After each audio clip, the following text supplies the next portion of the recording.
Modern ടെക്നോളജിയൊക്കെ വന്നതോടെ പുതിയ തലമുറ വളരെ വലിയ ഉയരങ്ങളിലാണ്. അവരുടെ മുന്നിൽ പഴയ തലമുറ അന്തം വിട്ട് ഒറ്റപ്പെട്ട് നിൽക്കുകയാണ്. തലമുറയിൽ വന്ന മാറ്റങ്ങളെക്കുറിച്ച് പഴയ തലമുറയും അല്പമെങ്കിലും ഒന്ന് മനസ്സിലാക്കിയിരിക്കണ്ടേ? പഴയ തലമുറയിലെ അറിവിലേക്ക് വേണ്ടിയാണ് ഇത്. ഭൂമിയിൽ ഇന്ന് ജീവിക്കുന്ന ജനങ്ങൾ പല കാലഘട്ടങ്ങളിലായി ജനിച്ചവരാണ്. അതുകൊണ്ട് ആ കാലഘട്ടങ്ങളിലെ മാറ്റങ്ങൾ, അന്നത്തെ ഉപകരണങ്ങൾ, അന്നത്തെ ഫേമസ് ആയിട്ടുള്ള വ്യക്തികൾ, കഥാപാത്രങ്ങൾ ഇവയെല്ലാം അവരുടെ ജീവിതത്തെയും സ്വാധീനിച്ചിട്ടുണ്ടാവും. അതിനാൽ ഇവരുടെ കാഴ്ചപ്പാടുകളും വ്യത്യസ്തമായിരിക്കും. ഈ വ്യത്യസ്ത കാഴ്ചപ്പാടുകളുടെ അടിസ്ഥാനത്തിൽ ഗവേഷകർ ഇവർ ജനിച്ച കാലഘട്ടം അനുസരിച്ച് തരംതിരിച്ചിട്ടുണ്ട്. ഒരേ കാലഘട്ടത്തിൽ ജീവിക്കുന്നവരെയാണ് ഒരു തലമുറ അഥവാ ഒരു ജനറേഷൻ എന്ന് വിളിക്കുന്നത്. അങ്ങനെയുള്ള വ്യത്യസ്ത ജനറേഷൻസ് ഏതൊക്കെയാണെന്ന് നോക്കാം.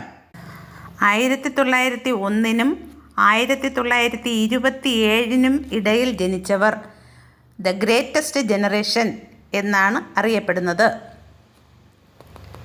അച്ചടക്കം, ഉറച്ച നിലപാട് എന്നിവ ഇവരുടെ സവിശേഷതകളാണ്. ഇവരുടെ പ്രായം 96-നും 122-നും ഇടയിലായിരിക്കും. 1928-നും 1945-നും ഇടയ്ക്കുള്ള കാലഘട്ടത്തിൽ ജനിച്ചവരാണ് സൈലന്റ് ജനറേഷൻ എന്നറിയപ്പെടുന്നത്. ഇവരുടെ പ്രായം 81 മുതൽ 98 വയസ്സുവരെയുള്ളവരായിരിക്കും. ഇവർ അല്പം ട്രഡീഷണലും ക്ഷമ ഉള്ളവരും ഉത്തരവാദിത്വങ്ങൾ ഏറ്റെടുക്കുന്നവരും ആയിരിക്കും.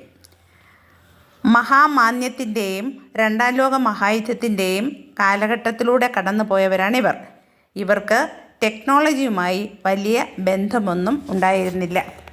1946-നും 1964-നും ഇടയിൽ ജനിച്ചവരെ ബേബി ബൂമേഴ്സ് എന്നാണ് അറിയപ്പെടുന്നത്. ഇവരുടെ പ്രായം 62 മുതൽ 80 വരെ ആയിരിക്കും. ഇവർ മത്സരബുദ്ധി, ആത്മവിശ്വാസം, നല്ല സൗഹൃദ മനോഭാവം എന്നിവ ഉള്ളവരായിരുന്നു. മാർക്കറ്റിംഗ്, അഡ്വർടൈസ്മെൻറ്റ് എന്നിവയെ കൂടുതൽ ഡെവലപ്പ് ചെയ്തവരാണിവർ. അങ്ങനെ നമ്മുടെ ഇക്കോണമിയുടെ വളർച്ചയ്ക്ക് മാറ്റങ്ങൾ ഉണ്ടാക്കാൻ അവർക്ക് സാധിച്ചു. TV-യുടെ ആവിർഭാവത്തിനും കമ്പ്യൂട്ടർ യുഗത്തിൻ്റെ തുടക്കത്തിനും ചന്ദ്രനിലിറങ്ങിയതിനും ഇവർ സാക്ഷിയായി. സാങ്കേതിക വിദ്യകളുമായി പൊരുത്തപ്പെടാൻ ഇവർക്ക് കഴിഞ്ഞിരുന്നില്ല. 1965-നും 1980-നും ഇടയിൽ ജനിച്ചവർ ജനറേഷൻ എക്സ് എന്നറിയപ്പെടുന്നു. ഇവരുടെ പ്രായം 46-നും 61-നും ഇടയിലായിരിക്കും. സ്വാതന്ത്ര്യം കൂടുതൽ ആഗ്രഹിക്കുന്നവരും ചുറ്റുപാടുകളെക്കുറിച്ച് അറിയാൻ ഇഷ്ടപ്പെടുന്നവരും പെട്ടെന്ന് ഇണങ്ങുന്നവരുമായിരുന്നു അവർ.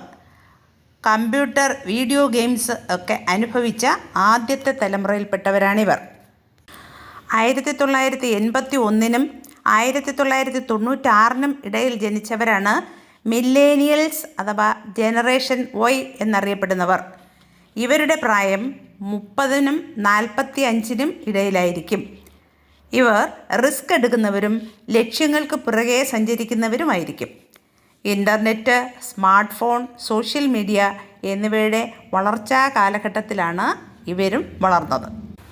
1997-നും 2012-നും ഇടയിൽ ജനിച്ചവരാണ് ജനറേഷൻ സി.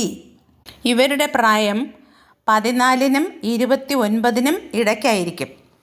ഇവർ ക്രിയേറ്റീവും സെൻസിറ്റീവുമായിരിക്കും. ഡിജിറ്റൽ ലോകത്ത് പൂർണ്ണമായും മുഴുകി വളർന്ന ആദ്യ തലമുറയാണിവർ. സാങ്കേതിക വിദ്യയെ ആശ്രയിക്കുന്നവരും സാമൂഹ്യ ബോധമുള്ളവരുമായിരിക്കും ഇവർ. ആഗോളതലത്തിലാണ് ഇവരുടെ കാഴ്ചപ്പാട്. 2013-നും 2024-നും ഇടയിൽ ജനിച്ചവരാണ് ജനറേഷൻ ആൽഫ. ഇവരുടെ പ്രായം 13 വയസ്സിൽ താഴെയായിരിക്കും. ഇവർ വളരെ ലോജിക്കലും കാര്യങ്ങൾ കൃത്യമായി ചെയ്യാൻ ഇഷ്ടപ്പെടുന്നവരുമാണ്. വളരെ പെട്ടെന്ന് സാങ്കേതിക മാറ്റങ്ങൾ നടക്കുന്ന ഒരു ലോകത്താണ് ഇവർ ജനിച്ചത്.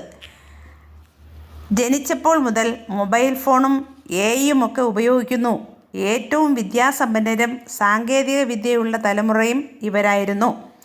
ഇലക്ട്രിക്കൽ വാഹനങ്ങളുടെ വിപണി കൈയടക്കൽ ഇവരുടെ കാലത്താണ് സാധ്യമായത്.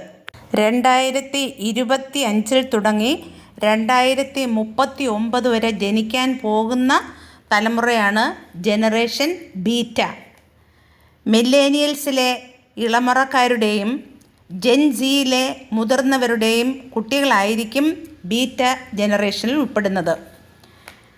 ടെക്നോളജി, AI ഇവ അടക്കി വാഴുന്ന ഒരു ലോകത്തിലേക്കാണ് ഇവർ ജനിച്ചു വീഴുന്നത്. ഈ തലമുറ ജീവിതം ആരംഭിക്കുന്നത് അവരുടെ മുൻഗാമികളിൽ നിന്ന് വ്യത്യസ്തമായിട്ടായിരിക്കും എന്നാണ് വിദഗ്ധർ അഭിപ്രായപ്പെടുന്നത്. നൂതന ടെക്നോളജി ആക്സസ് ചെയ്യാനും അവയിൽ പ്രാവീണ്യം നേടാനും ജെൻ ബീറ്റയ്ക്ക് അവസരം ലഭിക്കും. Thank you. ഒരറിവും ചെറുതല്ല.